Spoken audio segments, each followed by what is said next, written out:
Good evening. Tonight I have a very privileged to have Geoff Yalenezian on the show. Geoff, thanks for coming all the way from, don't tell me, gosh, it's a town, Freetown. Freetown. Sonnet.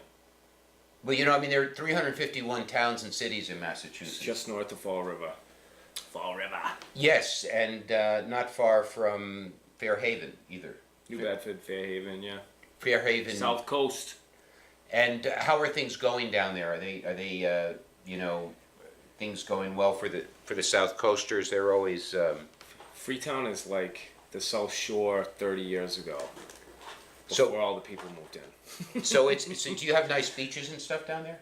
In Freetown? Down in Westport, Horseneck is a beautiful. Oh, I know Horseneck. Horseneck Beach is like one of the best beaches in Massachusetts. By the way, do you want a snus? No, thank you. Do you ever use snus? No. Oh, you never use snus? I have used it before, but I don't know. I smoke. I smoke, and I use snus, and I smoke cigars, and I smoke pipes and cigarettes, you name it. I do the vape too a little bit. I don't vape. That's one thing I draw the line at, I think. I have two little kids, Sometimes you can't smoke. In the house, you mean? No, just around them. Oh, really? You can't even necessarily smoke around kids. Well, I mean, you've heard this argument before, but when I grew up, both of my parents smoked, and my father used. I grew up with it too. My mother smoked when she was pregnant with me. Right, so did my mother. Can I sue her for that? No, because you don't have any damages. That's all I think. I don't think there's any risk or danger, frankly. It was rhetorical, really. Yeah, right. No, I understand that. But you look like were you a healthy baby? Yeah. And how much did you weigh when you were born? 10 pounds, I think. Are you kidding? I think No, so. you sure? Do you know that? That's That's a very large baby. I know. I tell my. It's funny that we're talking about this. When I felt like when I was born that I remember the doctor spanking me because. Oh, come on, you can't. I'm telling you, because there was a mirror in the room and I was looking, and he was holding me by one leg. Really? And spanking me. The shit and out then of my you, mom right? told me that I was blue when I was born. A blue baby. Yeah. And that's what they do to get you to breathe. Right. So. And your mom. I don't know. I just have this memory of a hospital room. That's pretty amazing. Well, Geoff, you've been you're a second generation tobacconist, right? Yeah, third kind of. My grandfather had a smoke shop in Hyde Park. Is that right? Yeah, many years ago. So it was really my grandfather, Don Brennan, and then my uncle Dave opened Brennan's in Clary Square, Brennan's at Quincy Center. Mm-hmm. Then Mom opened Brennan's at Plymouth Center. Then when she expanded, it became Brennan's at Plymouth Center, became Brennan's Smoke Shop. Plymouth, Pembroke, Brockton, Wareham, Raynham, Taunton. And your father, Yalenezian, was he involved in? Nope. He never was involved in the tobacco business. Nope. So he had his own thing. Yep, he was a firefighter. Oh, really? Mm-hmm. And Wicked lib. My father's lib. Liberal. Oh my God! Is that right? His Facebook is anti-Trump, like everything. Oh, yeah. He doesn't even read the garbage that he puts up. He doesn't even know if it's true. He just puts it up on his Facebook. Well, I think a lot of people anti-Trump do that. campaign. How is your online presence doing with Brennan Smoke Shops?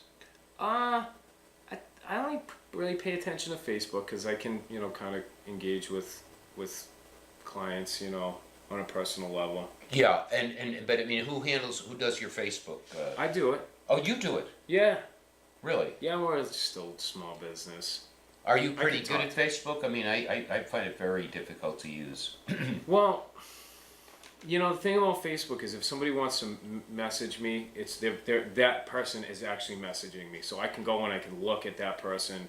I can see who's messaging me. I can look at their Facebook. I can see whatever they let me see. But they are who they are, and they're not hiding, When you get like Google messages, you don't know who this person really is. They can use a certain, a nickname or whatever, and you don't really know who they are. They could be working for another business, putting up negative reviews. So, well, you had an employee do that, didn't you?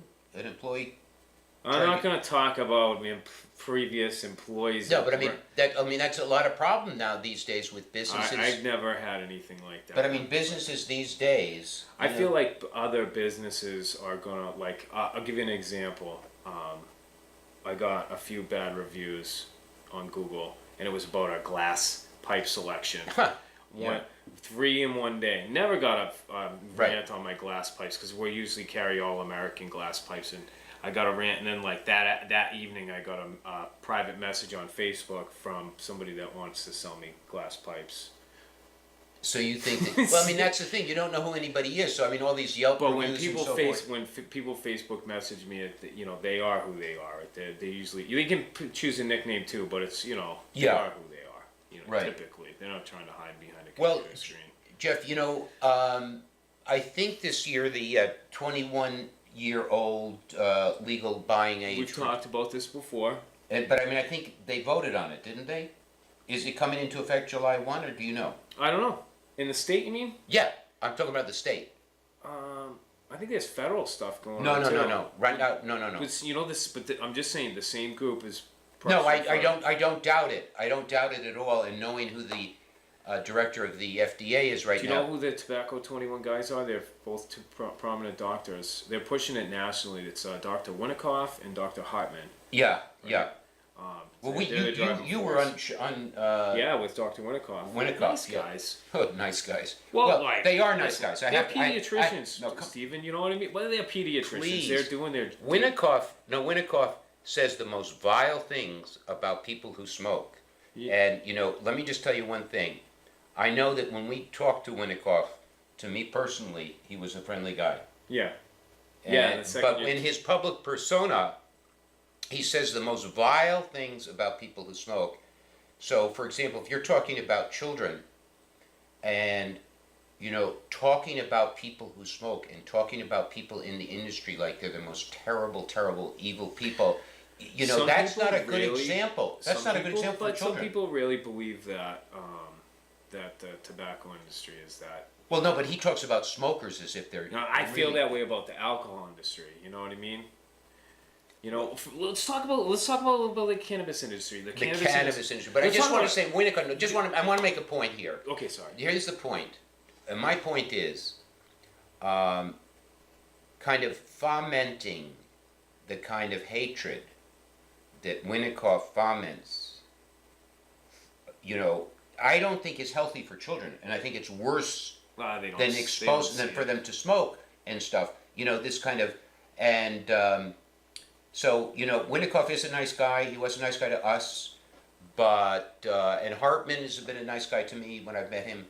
But anyway, go ahead. I've got a lot of experience with those guys. Dr. Hartman at the Public Health Committee here at the State House brought candy. I know. And compared it to the... You were there. We were there together. I know. Brought candy, and then I brought alcohol. I brought all the nips and everything. Yeah, right, which was a good point. And left them on the table. You guys can have the nips. It was really classic, Geoff. But it was a good point because Hartman is saying that the vaping industry wants to lure. We dumped them on the table, all the nips of vodka, blueberry, apple. Right. But so listen, you're talking about I feel that way about the alcohol industry, and you look at the cannabis industry and these recreational. Adult-only recreational retail stores and the dispensaries are going to pay 3% community impact on the gross of their business to cover any community impact. Right. And the question is like, what's really the real community impact? And the other thing is like, okay, well, we allow alcohol to be sold prevalently our society every day, every second of every day, and they're not paying any community impact. And what kind of community impact is alcohol having? DUIs, cops. I mean, what are cops doing on Friday and Saturday nights? They're sitting, waiting for drunk drivers to drive by them, or drunken disorderlies, or my drunk husband's beating his wife, or the wife's beating the husband. Yeah. Well, my wife's hit me with a plate. Whatever the deal is. But it's kind of. I'm really looking forward to this time when all of these, alcohol, tobacco, firearms, and now at some point marijuana are going to all kind of cross is you have these different regulations for tobacco, and marijuana is different, and then alcohol is different. And so it's like, you know, the excise tax on alcohol hasn't changed since since Prohibition. Right. Since Well, I don't know Prohibition. about that far back, but No, it hasn't changed in 20 years in I thought it Massachusetts. said a long time. Yeah, it hasn't changed for a long time, and it's like, you know, the tobacco industry is shouldering the budget deficit and has for many years, and it's like now marijuana, cannabis comes along, and you know, they're gonna start shouldering some of the burden. And right.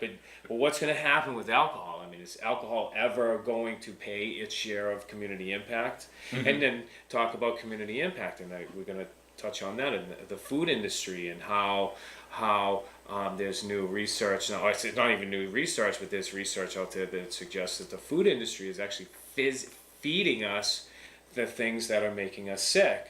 And that's driving the big pharmaceutical companies to treating our ailments and our disease that are actually driven by our Western diet. And so, right. Well, let me ask you, cheating vegan, I guess is a new term. So you've joined the vegan community. It's been a year, and I lost 40 pounds. Are you kidding? You lost 40 pounds? Look at how young I look. I'm 41. No, you look. I'm you looking look at young. myself. I mean, 41 is young. Don't tell me how young you are. 41 is young. I don't know if you know it or not. It's like the fountain of youth. I mean, the fountain of youth. I'm telling you, there's human growth hormone in the meat, and you know, it's causing... Do you think the tobacco industry has been kind of a patsy? You know, everyone's saying that all these sicknesses are being caused by tobacco, when in a sense it could be caused by food. I think it's a diversion from what the food industry is doing. So you think I think the real culprit is hiding, you know, under the rug. So you think a lot of these illnesses that are blamed on tobacco are actually not because of tobacco, but because Look of food? at smoking and tobacco consumption today is at an all-time low, yet Right. heart disease and cancer continues to skyrocket. Well, I don't know. I don't know if it's skyrocketing. Oh, it is. I mean, fewer people are dying of heart disease now than they did 20 years ago. That's because of medical medical advances. You're right. Yeah. That's the big difference, because 20 years ago you went in with a heart attack. Most of the time you didn't come back out. I don't want to get sued, but I saw a really interesting fast food advertisement the other day about how it had like half of your daily protein in one meal. Yeah. Well, what do you remember what company it was? I'm not saying, I don't want to tell you. You can't be sued. I don't know. Can I? You can't be sued for this. You know what? This is freedom of speech. You sound like the tobacco industry right now. We can't get sued for this. They did. They didn't get, well, I mean, they didn't get sued for speaking. You know, you can't get sued in this country for speaking. You know, I just, you'd rather not. I have my personal views. Okay, you know. let me ask you. I'm not gonna push my. That's where I draw the line. It's like, okay. I did drink. I don't drink anymore. But I'm not gonna force that view on somebody. I did eat meat, I did eat dairy, I did eat eggs, but I'm not going to force that on to somebody else. Yeah. I'm not going to say, oh, you're nasty for eating cow and sucking the udder. You know what I mean? See how it sounds like? But I don't do Geoff, that. One thing that is, you know, I think that's back the wrong, to tobacco. That's the really Back bad to thing tobacco. Well, you were talking about Winnicott and how he's demonizing people that smoke. And not only demonizing people that smoke, but fomenting hatred against the tobacco industry.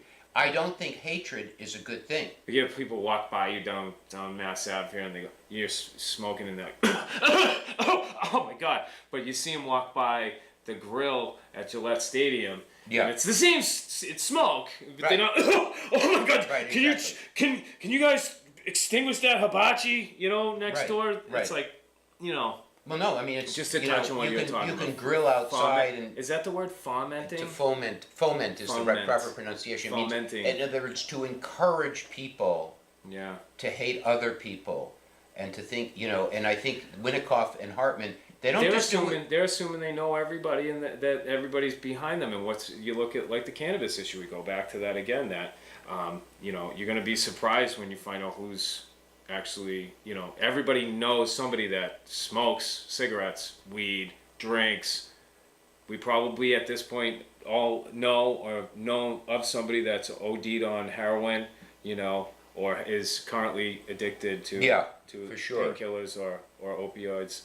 You know, so. Yeah. Well, okay, here's Welcome the to question. America, dude. You and I, we don't, is it true that neither of us know if the state law has been passed that you need to be 21? I'm not positive. I think it's going to pass. I think we've been waiting. We've been waiting for years now. We've kind of, Stephen, anytime I get an altercation over an ID with a customer in the stores, it's with an 18, a 19, 20, 21-year-old kid. Because, I mean, let's face facts. I mean, we get young people certain privileges when they hit certain age categories. Like 18. when they turn 18, they can join the service and they can vote. And then when they turn 21, they can drink. And then when they turn 25, their car insurance rate drops. You know, I mean, there's little rewards for getting to. And when you get to your 40s, and you're like, this is all just a bunch of baloney, you know.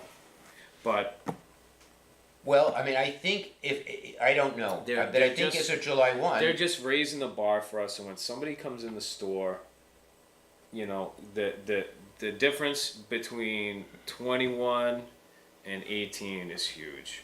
You know. In what respect? Of what the person appears.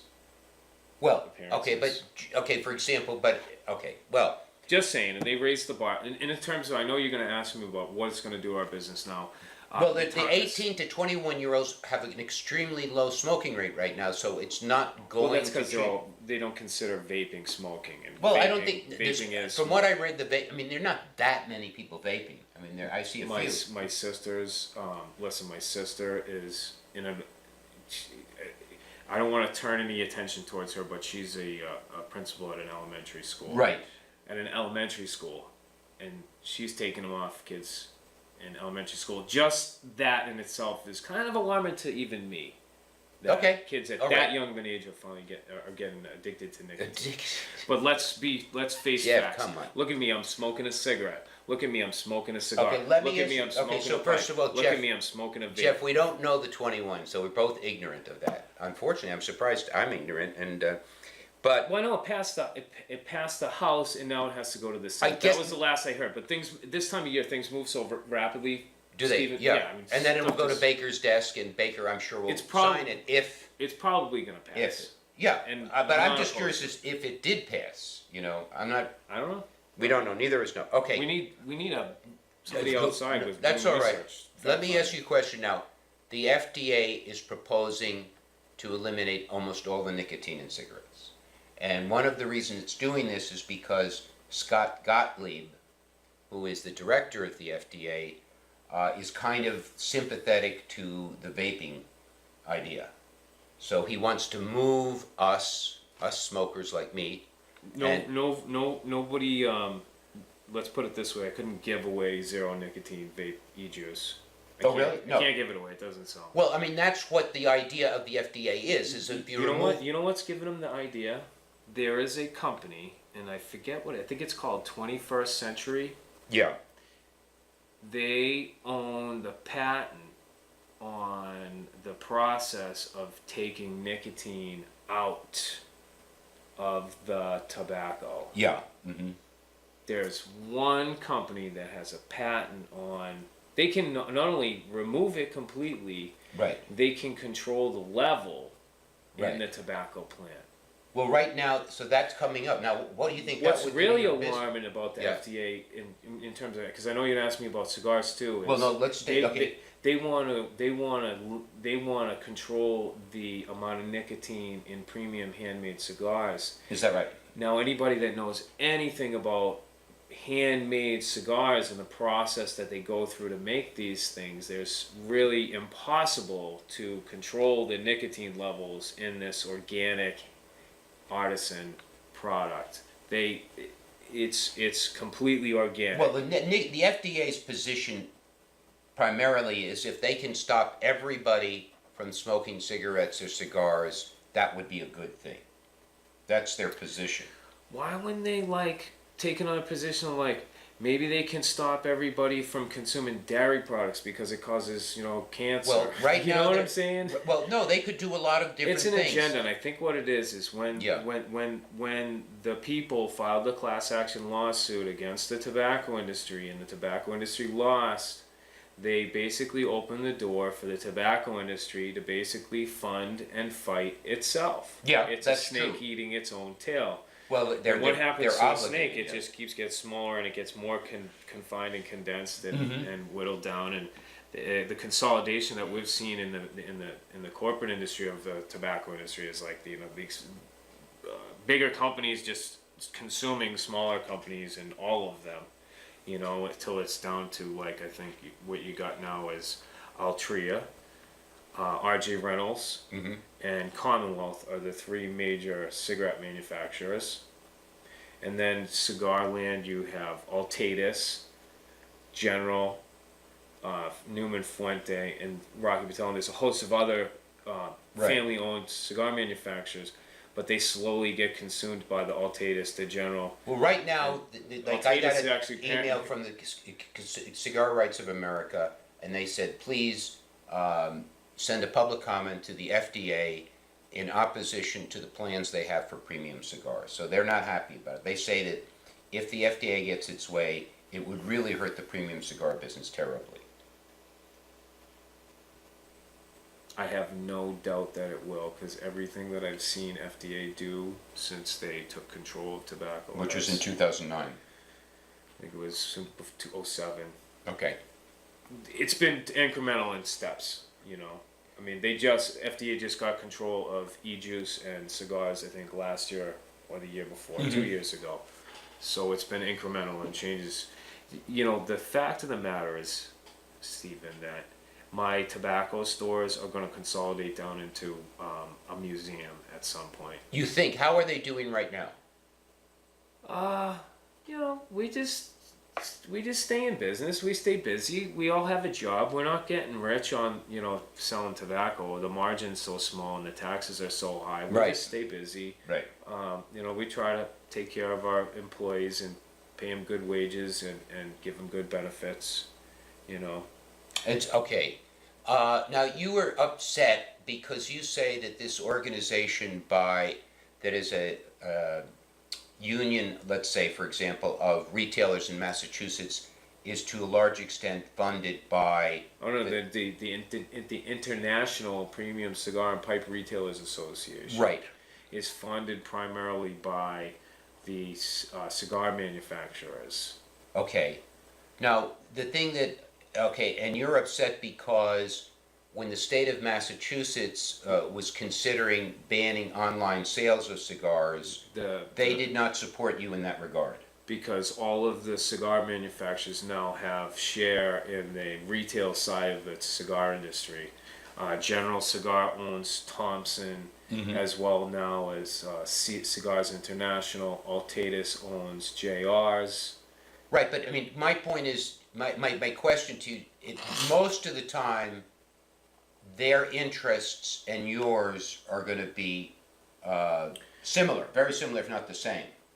But when it comes right down to what's hurting my local business here in Massachusetts, it's mail order retail. Well, I'm sure, but I'm sure also local taxes hurt your business a lot. I mean, the taxes. Well, I mean, they do, but I mean, the manufacturers that I'm supporting selling their tobacco and their cigars legally in my store in my state are selling it behind my back to my customers. Retail via mail order. I'm not paying any of the tax. Right. Just, well, I don't know. It's really. Can you get a cigar? Can you get a premium cigar online and not pay any tax? Yeah. Yes, by the box, by the caseload. Is that right? Yeah. By the cases. Cigars are pouring into Massachusetts by the caseload. Right. But the reason for the online sales of cigars being so good is because the state puts the tax up so high. Right, and in this... But the reason they push this tax up so high is because they have budget deficits, because we have to pay for all this stuff in the state. And here's the thing about it, Stephen, is the people that are living in this state that benefit from what the tax dollars are doing in the state, whether they're good, bad, or indifferent, whether you agree with the tax or not, they're taxing it because the state needs money to pay for roads, bridges, police, fire. That's correct. So... let's say, But shouldn't taxes be broad-based so that all of the citizens I think the problem I think that the tax needs to be the tax burden needs to be spread out across all of the commodities in the state, alcohol, Not just tobacco. firearms, and cannabis. And to say that, okay, well, we're whatever, $100 million, or what is the usual deficit, $100 million short. Oh, we'll just raise the tax on tobacco. $1 and drive sales out, so that when the sales are gone and tobacco is finally history and tobacco is finally gone. Do you think tobacco is going to be history? Yes. Now, it's been around 8,000 years, and it's going to be history in this country. You think so? We'll see. I don't know if it'll happen in your lifetime, but maybe in mine. Maybe I think the only way tobacco will become history is if the state becomes completely authoritarian. Because I think to smoke... No, what they're going to do is make it so expensive, Stephen, that nobody sells it, and when nobody sells it, there's not going to be anywhere to buy it. Well, there can be a black market. There will always be a black market for it, yeah. But I mean, as far as retail sales of tobacco... But I mean, the one thing is, I think that what's driving internet sales is gouging smokers with taxes. But let's say I'm a smoker. So I'm a smoker. I'm paying really high taxes on my tobacco, but I'm not paying anything really on my alcohol. Right, that's true. So the state says, okay, we're going to leave tobacco alone this time around. We're going to raise a can of beer a nickel. They can't do that. What do you mean? Well, they can't do that because 80% of the population drinks. Well, they can. They could, but it's not politically feasible. Right, it's like it's not politically feasible for any of these representatives. Jeff, we're down to 13 seconds. Any message you want to give to our viewing audience? Big Poppy's coming to my store in Rainham Tuesday, June 19th. You got to buy a box of cigars. All right, June 19th, Tuesday. Tuesday, June 19th.